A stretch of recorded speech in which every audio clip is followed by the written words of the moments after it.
Hello guys, आपका मेरे channel smart study में स्वागत है। आज हम क्लास 9th का साइंस का सैम्पल पेपर जो कि 39 क्वेश्चन हमारा रह गया था उसको सॉल्व करेंगे। बाकी क्वेश्चन पेपर हमने सॉल्व कर लिया है। अगर आपने वीडियो नहीं देखा है तो आपको एक होल वीडियो मिल जाएगा जिसके अंदर पूरा 1 to 38 क्वेश्चन है और एक शॉर्ट्स वीडियो मिल जाएंगे जिसमें कुछ कुछ क्वेश्चन के पार्ट दिए गए हैं। तो अब हम फटाफट लास्ट क्वेश्चन करते हैं। बाकी क्वेश्चन हम सभी कर चुके हैं। अगर आपने वो क्वेश्चन नहीं देखे हैं तो प्लीज़ वो देखकर अपनी अच्छे से तैयारी कर लीजिए जिसमें कि आपके मार्क्स अच्छे आ सके।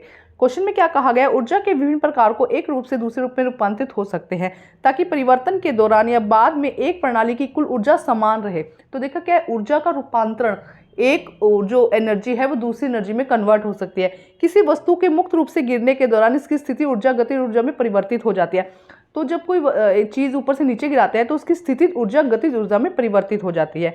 एक छात्र ने 20 ग्राम द्रव्यमान के एक वस्तु को 4 मीटर की ऊंचाई से गिराया और ऊर्जा रूपांतरण को नीचे दिखाए अनुसार सारणीबद्ध किया। एक बार इंग्लिश में रीड कर लेते हैं। Different from the energy can be changed from the one from the another so that total energy system during the after the transformation remain same. मतलब कि जब जो एनर्जी है वो सेम रहती है, ऊर्जा का रूपांतरण होता है लेकिन जो एनर्जी है, फाइनल एनर्जी है वो सेम रहती है। During free fall on an object potential energy will be change into kinetic energy. जो पोटेंशियल एनर्जी है वो काइनेटिक एनर्जी में चेंज होती है। A student drop an object to 20 kilogram from the height of 4 metre. Tablet energy conversion as show below यहाँ पे दिया गया है। तो देखो हम हिंदी और इंग्लिश दोनों में ही समझ लेते हैं क्या कहा गया है। सबसे पहले कि यहाँ पे हमें हाइट दी गई है कि कितनी उसकी हाइट है। सेकंड, यहाँ पे हमें स्थितिज ऊर्जा दी गई है कि जब वो 4 मीटर की दूरी से गिराया जाता है तो उसकी स्थितिज ऊर्जा कितनी है, क्योंकि जब ऊपर से गिरा रहे हैं तो जब ऊपर है तो जब उसकी स्थितिज ऊर्जा क्या होगी, सबसे ज़्यादा होगी। उस समय उसके अंदर कोई गति नहीं हो रही है इसलिए उसकी गतिज ऊर्जा क्या होगी, 0। और जो कुल एनर्जी है, जो टोटल एनर्जी है, वो इन दोनों को जब ऐड करेंगे तो टोटल एनर्जी हमारी निकल जाएगी। ठीक है, ऐसे ही 3 मीटर, 2 मीटर, 1 मीटर और 0 मीटर, मतलब जब वो मैदान पे पहुंच गई, जब मैदान पे पहुंच गई है तो अब स्थितिज ऊर्जा क्या है, उसकी 0 हो गई है क्योंकि वो नीचे ही पहुंच गई है। अब उसके अंदर कोई स्थिति, अब एकदम 0 है वो। लेकिन गतिज ऊर्जा इस समय क्या है, एकदम फुल गतिज ऊर्जा क्या है यहाँ पे 800 है। इनका टोटल कितना है, 800। अभी सेम ही देखो इंग्लिश में भी ये दिया गया। क्वेश्चन देखते क्या कहा गया। उपरोक्त स्थिति में ऊर्जा रूपांतरण लिखिए। क्वेश्चन क्या है, right and energy transformation in above case. क्या हो रहा है यहाँ पे, कौन सी ऊर्जा किस में परिवर्तित हो रही है, तो स्थितिज ऊर्जा। ये देखो स्थितिज ऊर्जा किसमें, गतिज ऊर्जा में क्या है, परिवर्तित हो रही है। तो यहाँ पे देखो स्थितिज ऊर्जा, यहाँ से लिखेंगे अपन आंसर, स्थितिज ऊर्जा गतिज ऊर्जा में परिवर्तन हो रहा है या परिवर्तित हो जाती है, ये लिख देंगे यहाँ पे। यहाँ से इंग्लिश में देख लेते हैं हम आंसर, ये रहा, potential energy will change into kinetic energy. तो ये फर्स्ट का आंसर आपका यहाँ पर हो जाएगा। सेकंड देखते हैं, सेकंड में क्या कहा गया, उपरोक्त स्थिति में वस्तु की गतिज ऊर्जा न्यूनतम और अधिकतम कब होगी। In above the case when will the kinetic energy of an object is minimum and maximum. तो देखो काइनेटिक एनर्जी मिनिमम कब है, जब वो 4 मीटर पर है। देखो मिनिमम कब है, ये रही काइनेटिक एनर्जी। तो काइनेटिक एनर्जी या स्थिति जो गतिज ऊर्जा है वो मिनिमम कब होगी, जब 4 मीटर पे होगा। तो आप लिखेंगे मिनिमम कब है, जब वो 4 मीटर पर है। और मैक्सिमम कब है, just above the ground. Maximum कब है, 800 कब दिख रहा है आपको, जस्ट अबव द ग्राउंड। जैसे जैसे वस्तु नीचे आती जाती है तो उस पर वेग लगता है जिसकी वजह से क्या है, उसकी गतिज ऊर्जा बढ़ती जाती है और स्थितिज ऊर्जा क्या होती जाती है, कम होती जाती है। तो सीधा सीधा आंसर है, कुछ इसमें ज़्यादा नहीं लिखना। आपको मैक्सिमम बताना है 4 मीटर पर है और जो मिनिमम बताना है आपको जस्ट मैक्सिमम कब है, जस्ट अबव द ग्राउंड, और मिनिमम कब है, 4 मीटर पर। हिंदी में भी सेम इस तरह से आप लिख देंगे कि मैक्सिमम यहाँ पे पूछा जा रहा है कि स्थितिज ऊर्जा न्यूनतम कब है, न्यूनतम है 0 कब है, 4 मीटर पर, और अधिकतम कब है, मैदान पर पहुंचने से पहले। तो ये हो जाएगा अधिकतम इसका। आई होप आपको समझ में आ गया होगा। यहाँ पे आप सारणी से देख के इजीली समझ सकते हैं कि देखो यहाँ पे 0 कब है, 4 मीटर पे। तो थोड़ी रीडिंग चेंज होके भी आ जाएगी, तो इस तरह का क्वेश्चन आप इजीली कर सकते हैं। और अधिकतम कब, जैसे जैसे गतिज ऊर्जा बढ़ती जाएगी स्थितिज ऊर्जा क्या है, कम होती जाएगी। काइनेटिक एनर्जी बढ़ती जाएगी, जैसे जैसे बढ़ती जाएगी वैसे वैसे पोटेंशियल एनर्जी क्या होती जाएगी, कम होती जाएगी। अब आगे क्वेश्चन कहा गया, ए से डी तक के मानों की गणना के उपरोक्त तालिका को पूरा कीजिए। Complete the above table by calculating the value of the A to D. हमें यहाँ पे कुछ A and B C D दिए गए, इनको हमें क्या करना है, वैल्यू पुट करनी है। तो देखो यहाँ पे पहले मैं आपको एक चीज़ दिखा देती हूँ। देखो ये क्या है, पोटेंशियल एनर्जी, ये क्या है, काइनेटिक एनर्जी, गतिज, स्थितिज ऊर्जा एंड गतिज ऊर्जा। ठीक है, तो अगर कुल वैल्यू की बात की जाए तो हम ई पी और ई के प्लस करते हैं तो कुल वैल्यू की मतलब कुल वैल्यू आ जाती है।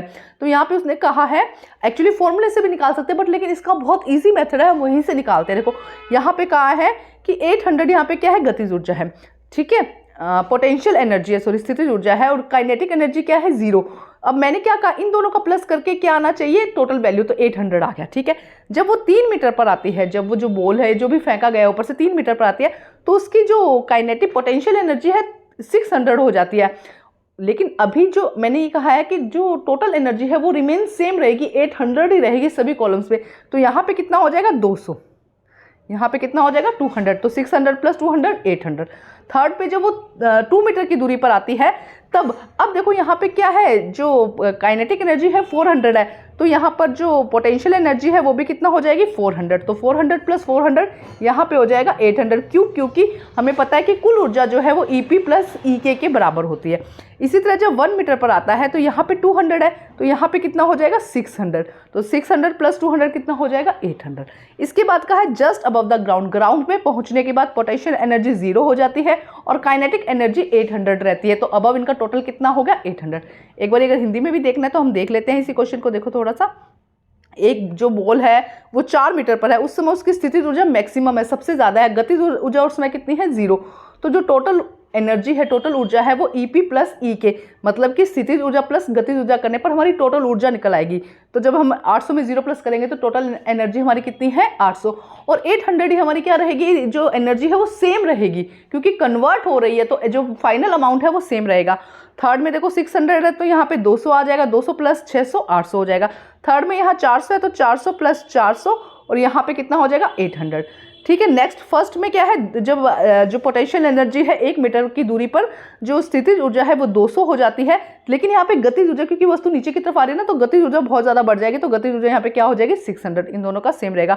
मैदान में पहुंचने पर स्थितिज ऊर्जा 0 हो जाएगी, लेकिन गतिज ऊर्जा इस समय क्या है, मैक्सिमम है, और EP कितना आ जाएगा, कुल एनर्जी कितनी आ जाएगी, 800। अब इसके और में क्वेश्चन दिया गया है, क्या कहा गया है, उपरोक्त वस्तु की 6 मीटर की ऊंचाई पर स्थितिज ऊर्जा और गतिज ऊर्जा की क्या होगी। हमें निकालनी है कि अगर वस्तु को 6 मीटर की ऊंचाई पर ले जाते हैं तो इसकी स्थितिज ऊर्जा और गतिज ऊर्जा क्या होगी। What will be the potential energy and kinetic energy of the above object at the height of 6 metre. तो फॉर्मूले के साथ इसको सोल्व करते हैं। तो देखो क्या होगा answer, the potential energy of an object at height 6 metre can be calculated as following. तो E क्या है, mgh, m कितना था उसका, जो मास कितना था 20, और g कितना दिया गया है 10, और हाइट कितनी है 6 मीटर। तो जो हम यहाँ पे कहेंगे जो एनर्जी है वो कितना हो जाएगा 1200। जो यहाँ पे किसकी काइनेटिक जो एनर्जी है, पोटेंशियल एनर्जी, काइनेटिक एनर्जी नहीं, पोटेंशियल एनर्जी कितनी है 1200।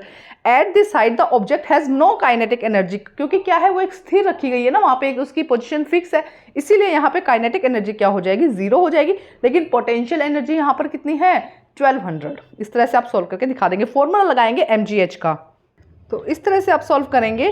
6 मीटर की ऊंचाई पर वस्तु की स्थितिज ऊर्जा की गणना इस प्रकार की जाती है। फॉर्मूला क्या है, mgh 20 × 10 × 6 1200 जूल। यहाँ पे क्या आ जाएगा, यहाँ पर स्थितिज ऊर्जा आ जाएगी। इसी ऊंचाई पर वस्तु में कोई गति ऊर्जा नहीं होगी क्योंकि वस्तु स्थिर अवस्था में है। तो हमने सारा सैंपल पेपर कर लिया है, आप जरूर तैयारी करके जाइएगा जिससे कि आपके अच्छे मार्क्स आ सके। Thank you guys.